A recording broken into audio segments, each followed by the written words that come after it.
If someone breaks into your home, you don't just lose the stolen things, but also a sense of security. And that's why the arrest of two men linked to dozens, perhaps more than 100 apartment burglaries got our attention.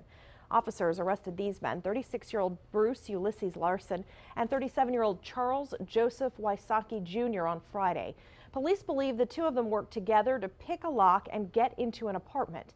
And this likely wasn't their first time. KXAN investigator Kevin Schwaller shows us investigators believe the crime matches the style of other unsolved burglaries across Northwest Austin. Residential doors are not always as protected as people might think. Michael McCauley knows. He's a locksmith. You buy your locks to protect your family. You go to work and leave your family at home. And to think that they may not be safe is pretty unsettling. And taking advantage of those weaknesses is exactly what police believe the two men were doing.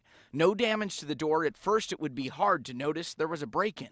Court documents say police saw the suspects outside of an apartment building. And when officers went to check on the apartments, they found a unit unlocked with open dresser drawers and jewelry boxes. The arrest record shows police then captured the men the same day when they stopped at this 7-Eleven off 183 in Northwest Austin. Police have arrested both men for burglary before. Records show in 2003 they believed Larson may have been connected to more than 100 burglaries. At least for now, those lock-breaking suspects are locked up. Kevin Schwaller, KXAN investigates.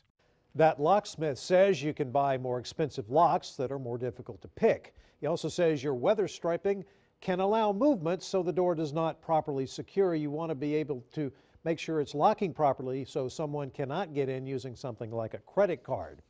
Both these men in this case had also gone to state jail before, and that is part of the problem. Back in February, we showed you some repeat burglars were working out plea deals with prosecutors for short sentences.